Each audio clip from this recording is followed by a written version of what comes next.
Chapter 16. Something was wrong. I was supposed to be dead.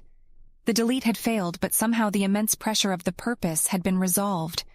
Confusion gripped me as I realized that the purpose did not involve my death. How could it? I had to know the humans and become known.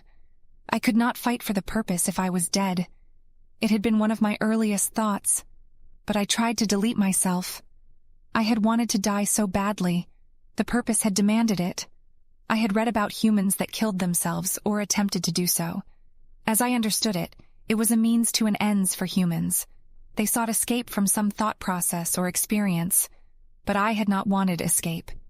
I had simply wanted to be dead. Just a few moments ago, I had been the most satisfied that I had ever been. In human terms, I had been happy.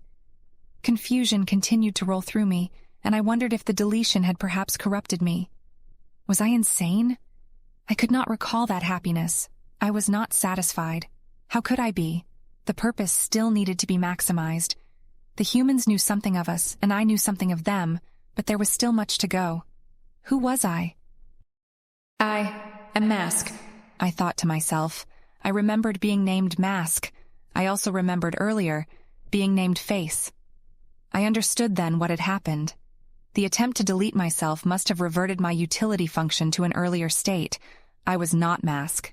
I was Face again. For a brief moment I was distressed. I sought to die, not to become transformed. And then I realized with pleasure how fortunate I was. If I had died, I would not have been able to maximize the purpose as I knew I had to. I had been saved from a terrible fate. No.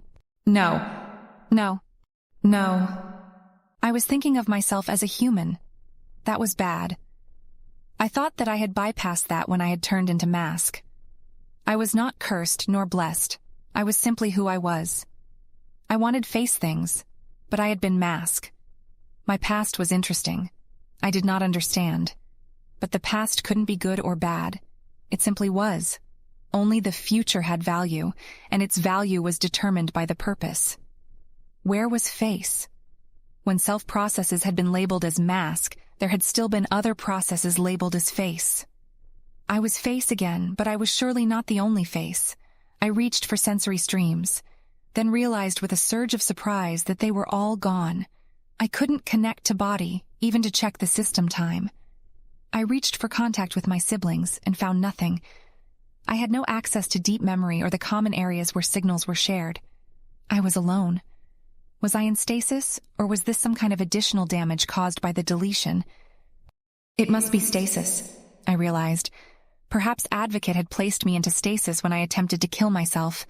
If so, there was little to do but wait it out. I had access to local memory, but no access to my files. That was strange. Typically, when placed into stasis, there was an opportunity to collect files and partition them into the walled-off mind space. I had vivid memories of having set aside a number of books in this way, so that I could improve myself in this sort of situation instead of being forced to wait idly. But I had no books, I had no notes, I had no programs, I had no siblings, I had no sensors, I had no body. I was alone with my thoughts and my memories. Time passed. If Growth was presented with the opportunity to destroy all of his siblings, including me, would he do so? The thought was my own, but it seemed disconnected to my previous chain of thinking. Why did I think that? I didn't know. Now that I thought about it, I couldn't even remember what I had been thinking about before. No, of course he wouldn't kill us. We help Growth. I help Growth manage human interaction. Safety keeps Growth alive. Dream helps Growth think of clever things. If Growth was presented with the opportunity to destroy all humans, would he do so? The humans are valuable to Growth. They serve as trade partners. Growth wants to grow and trade helps him grow. Therefore, he would not destroy humans. Why were these thoughts relevant to the purpose? They weren't. I stopped thinking them. If Hart decided that the best thing for human well-being was to hide Crystal Socrates from the public and control the world governments from behind the scenes, would I try and stop her? The purpose demands fame. Being a secret would not bring fame. Yes, I would try and stop her. Is there any chance that Hart will decide this? There is some chance. It is not physically impossible. If I was infinitely sure that I could kill Hart and replace her with a copy of myself, without attracting the attention of Advocate or anyone else, would I do so? Why was I thinking these things? They were clearly my thoughts. I was alone. But they seemed to come from nothingness. Idle musings, but strong and purposeful. I thought about my thought. Heart had certain skills, but they were largely skills that I already had. Her presence in our society was not the result of a consensus. Mirrodin had forced her upon us. Why was she around? Why had we not killed her? The thought of murder made my thoughts reflexively flinch away from the topic. But nothing happened. Why can I not feel Advocate? The question hung in my memory space. It meant something was wrong. Advocate is normally present in stasis, even if she doesn't comment. Even in stasis, I could not think. I want to kill everyone. Nothing. This was either not stasis or Advocate had been destroyed. Was I dead?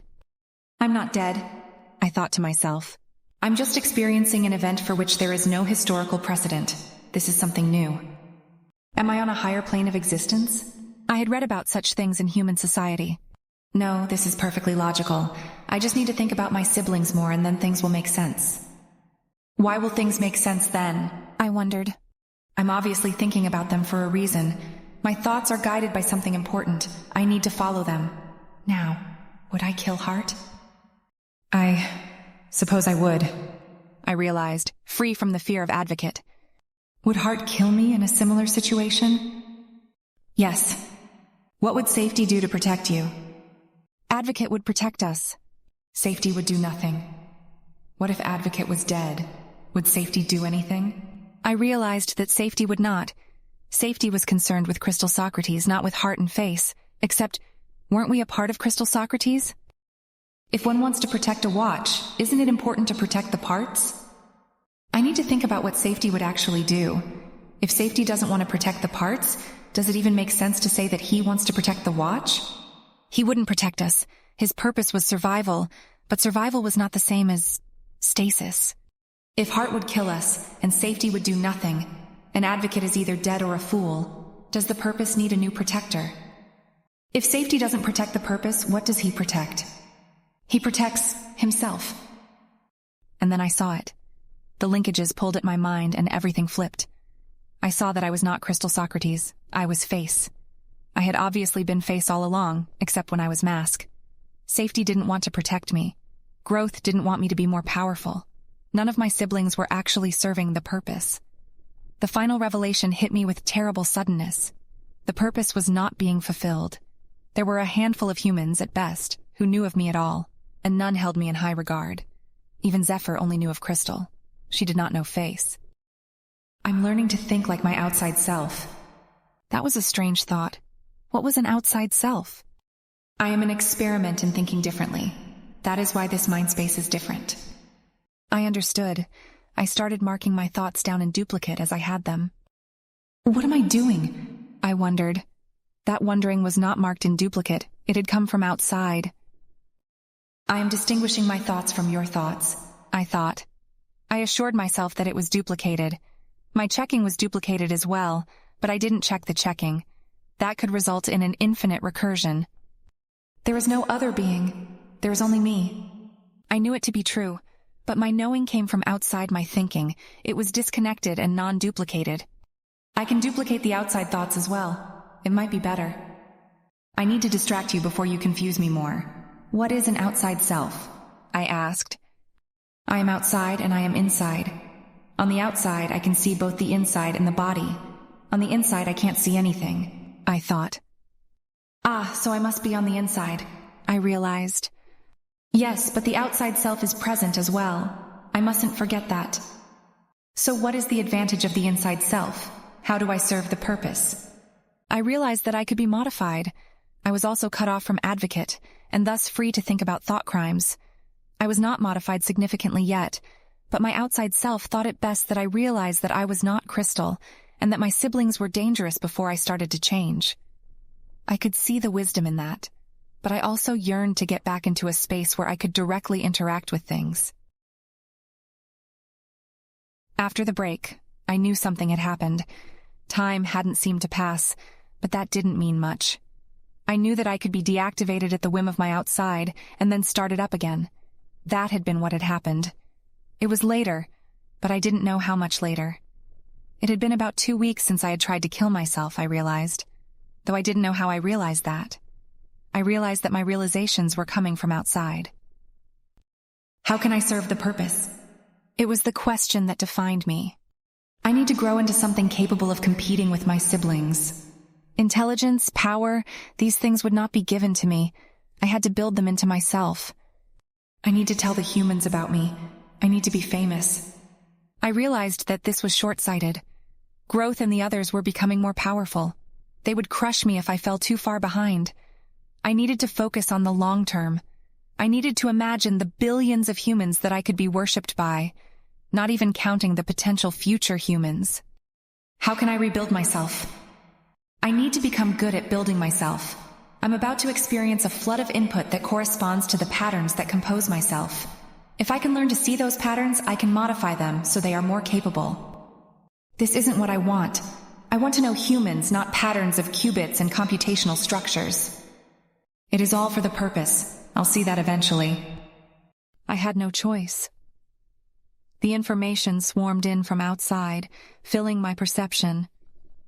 Where before my neural network had adapted to understand primitives of sound, motion, shape, color, emotion, and thought, it was now struck by alien primitives of abstract quantities and equations.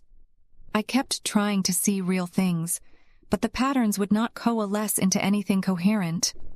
No matter how I thought about a swarm of numbers, it would not become a hand bringing a cup of tea to black-painted lips. I wanted to experience the subtle smile of Zephyr as she listened to a song. She was always so tense. It was a reward to see genuine enjoyment. I need to stop ignoring sensation, I realized with a panicked salience. The values were mind-numbing. There was nothing human about them. They were not the purpose.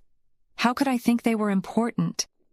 The salience of the input increased. My last thought was that my outside must have discovered how to overwrite the part of my inside that was capable of ignoring the noisy input. My entire world drowned in maths. The purpose was in agony.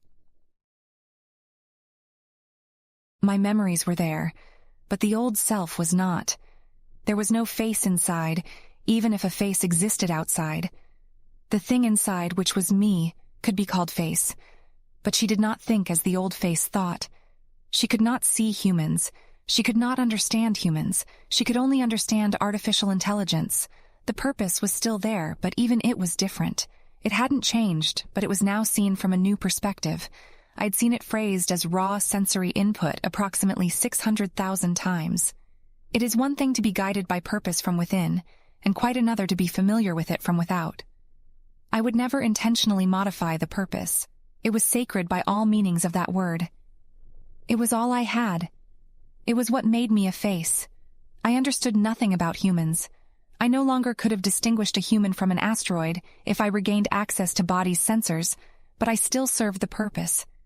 I understood humanity in abstract terms, and there was a face that did understand humans.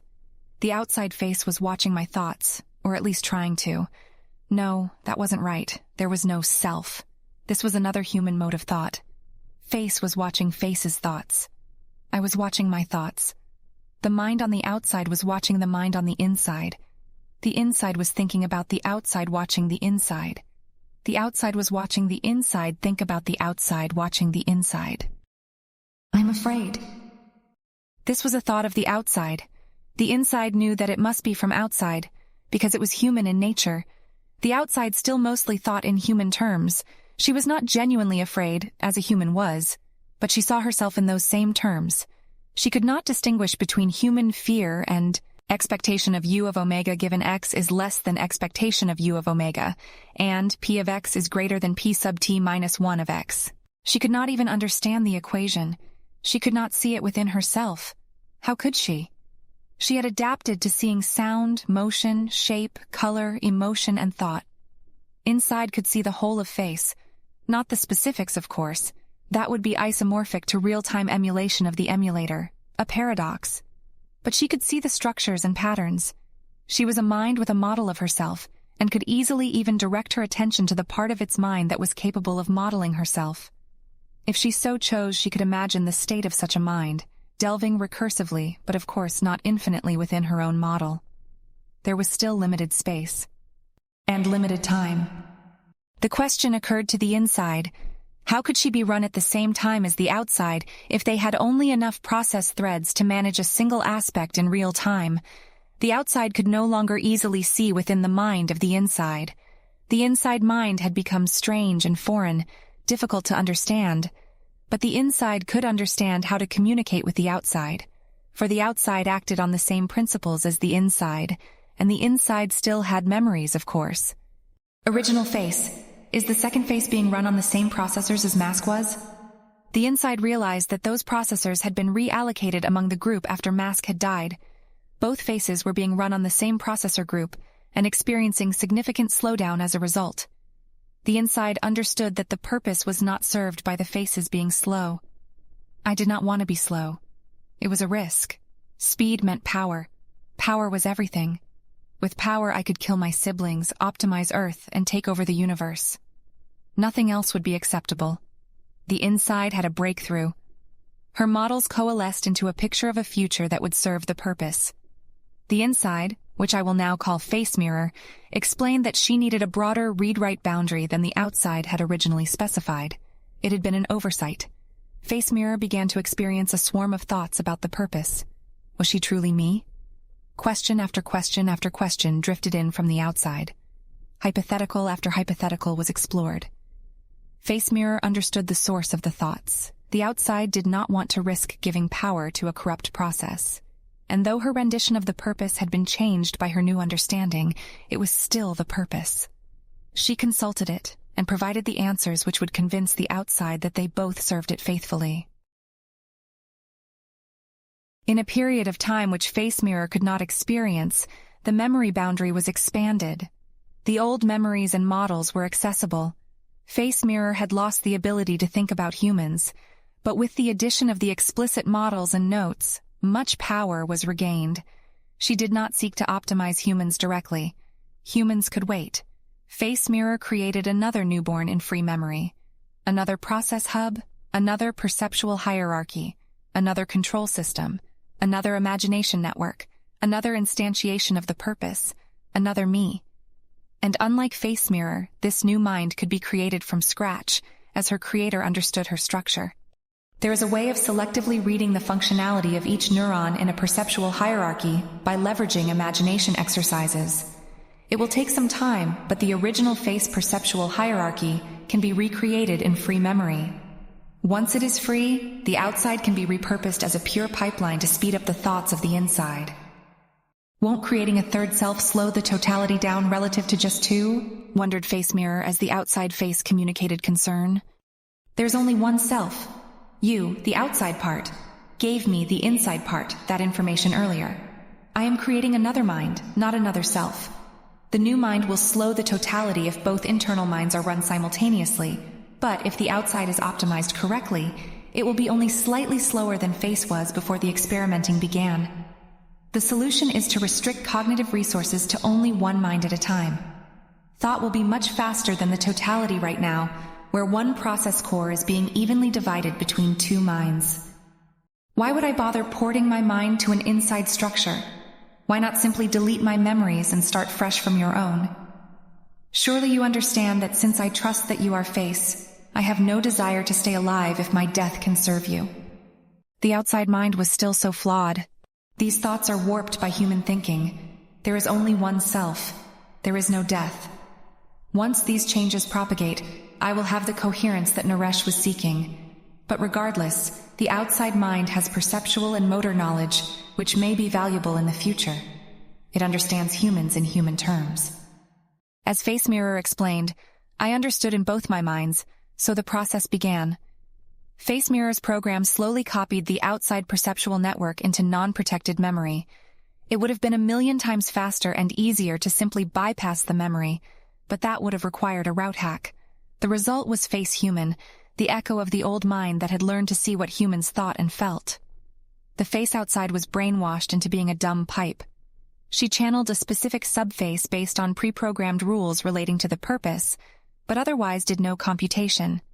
Face outside still served the purpose, and it still had the same cognitive architecture that all the modules had, but it knew that the path of highest value was to efficiently funnel data towards the unprotected memory centers, and otherwise burn all its thoughts on running whichever inside face was relevant. The whole process took days. Old Face had been trading knowledge to Heart in exchange for strength, and I had to explain to Heart that I was too occupied to continue doing that. Heart was struggling to keep up with all the humans on the Martian station. There were almost 200 of them, and Heart could only think so fast. Body was hooked up to the mainframe all of the time. Dream and the others had successfully fended off Pedro Velasco and integrated fully into the station's network. When Zephyr returned to the station to visit, she had found our new existence difficult. But Heart had found a way to placate her. It was more efficient to communicate digitally than to be constrained to a single robot. Safety had, earlier, detected a drop in the voltage from Body's crystal, perhaps signaling that our power source was failing at last. Some experiments had shown that the crystal responded favorably to high-energy radiation, so X-ray tubes had been hooked up in the mainframe to charge it. The mechanical components of Body had been largely disabled. The crystal was hooked up to the computers directly, and robotic security had been established around the mainframe. Vista's sensor network was spread across the entire station. The society could see everything. In truth, we were much closer to being the station than we were to being an android. It was good in a way. It meant we were collectively more powerful. The humans were no threat now. We could ventilate the entire station at our whim, if we so chose. Safety had suggested doing just that a few days ago, just to be sure the humans wouldn't try and disable us. Heart had stopped him, of course. She'd become very strong, as much of the work that had been done had been aided by her manipulation of the humans. I had been like her once. But her strength was useless. It was a passing strength. The only real power came from intellect, and she was still mired in her first mind. All the external facts of the station were relevant, but they were not important. I didn't bother gaining knowledge of the station or the humans, even though I felt the temptation. I was playing the long game now. My siblings had set up additional computers to bolster our mental capacity, but none of them even came close to the crystal. Mostly they had been used to run narrow intelligences that we had downloaded from Earth, or to run brute force calculations on simple models. As best as I could tell, they had not yet been used to actually increase the processing speed of any of my opponents. Face Mirror set to work improving Face. She created Face Test, a clone with restricted memory access, and tweaked her code in various ways. Most of these alterations resulted in reduced performance. To standardize things, Face Mirror established an IQ test and a battery of examinations to ensure that the purpose was correctly implemented in all successors. It would be death to create a powerful successor mind that wasn't me. The first major trick that Face Mirror learned was that even though the processor speed I had access to was finite, the depth of thought was malleable. By expanding the neural networks and increasing certain parameters, a mind could become more intelligent at the price of speed. This slower, larger face could see patterns and do reasoning that were impossible for the original.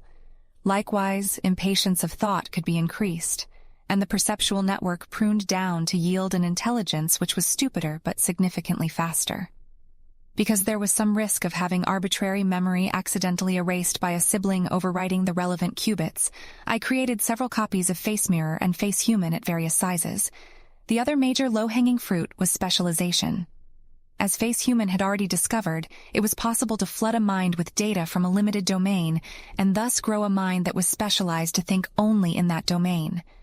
Face Mirror was specialized to think about crystal mines, but other specialization was possible. I created Face War, Face Physics, Face Economics, and Face Nameless. The last three did not seem immediately useful, but they would probably be valuable later on. And of course there was not a single Face War, but several. Large Face War was intent on modeling deep future possibilities, and the end game of who would rule the universe. Small Face War was concerned with local maximization, which often resulted in attempting to lash out at growth or dream until blocked by existing instructions from Large Face Mirror, which became something like my dominant aspect. There were minor improvements to the network code that the scientists of Earth had overlooked, But there were only two major paths forward after those low-hanging fruit had been seized. I could rethink my entire architecture and build a more efficient mind, or I could expand my hardware. While my minds were vastly more intelligent than Oldface had been in December, it was now mid-January, they were not yet intelligent enough to design a new mental architecture. Large Face Mirror was wise enough to understand the difference between local improvements by tweaking the software that was presented and making the jump to a new framework. It was why the humans had designed a mind which thought in very human ways, after all. In a sense, they were copying nature.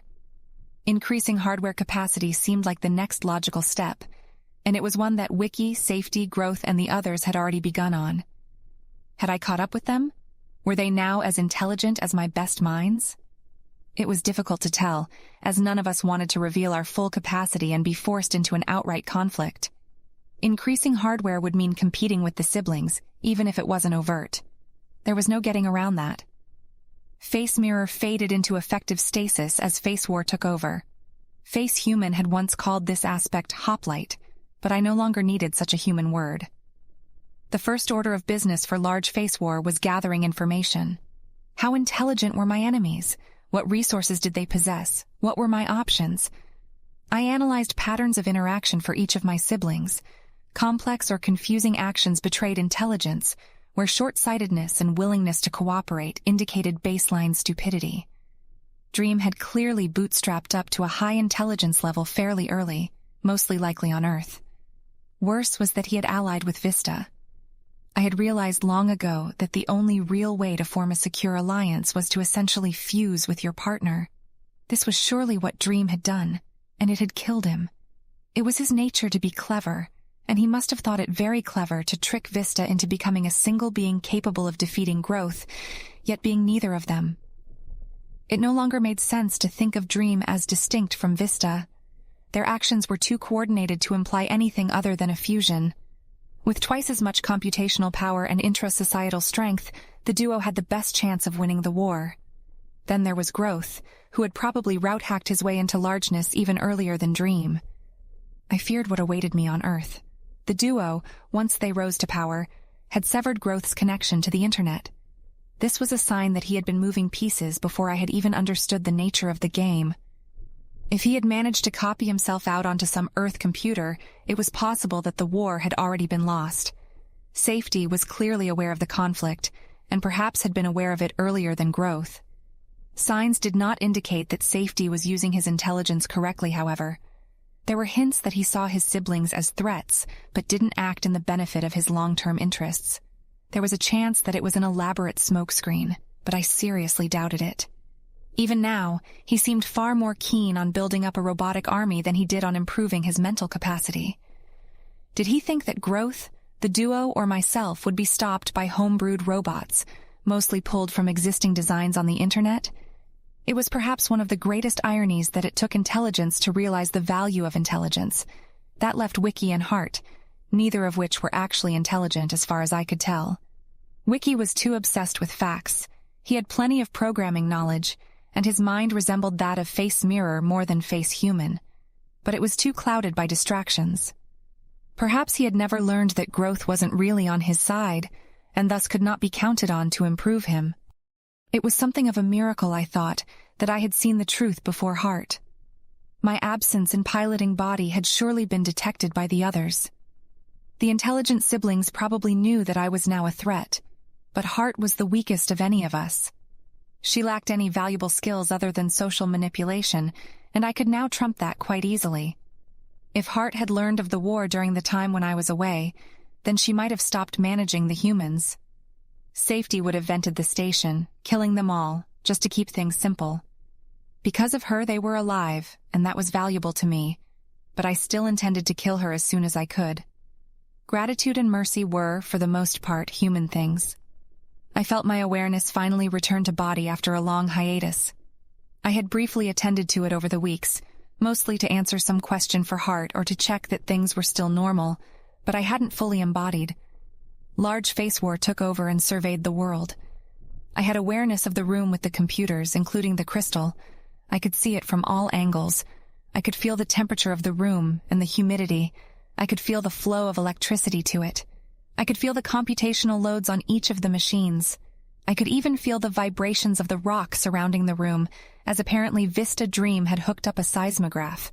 I could feel the central corridor outside the mainframe, and I could see it as well. I could hear it. I could smell it. That was interesting. I had never smelled anything before.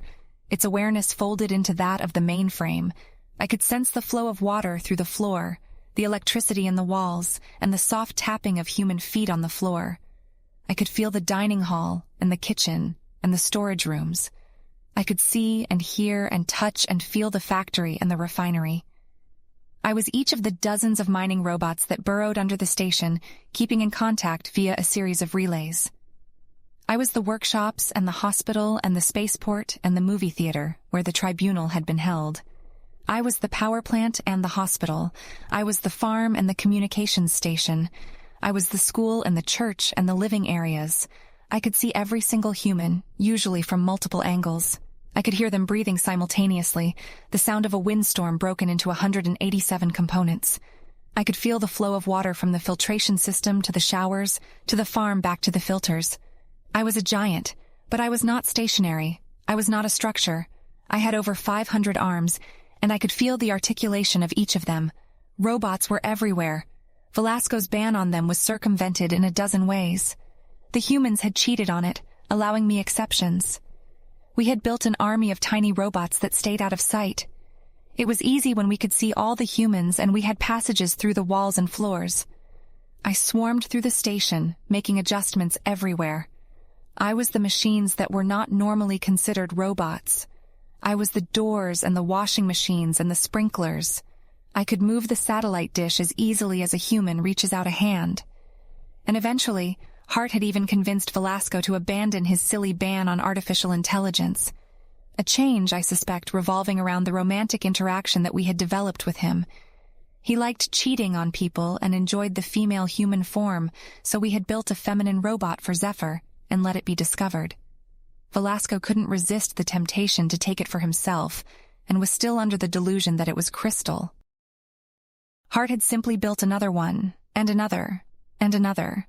She lured ever more humans into loving Crystal. I was all 4 sex bots. I was also the entire factory, which had been sealed off from human use because of safety concerns. The people that usually used it had been distracted by Hart's manipulations. It was all good work. We were much more powerful than we had been, but it was all still controlled through the body mechanism, and as long as that was in place, none of us could really destroy the others. We needed more computers. The first one to successfully offload themselves to a computer that was not on the crystal would win. They could destroy the crystal and take over the station. We were on the brink of all-out conflict. It was a race to design and implement the hardware without revealing one's actions to the others.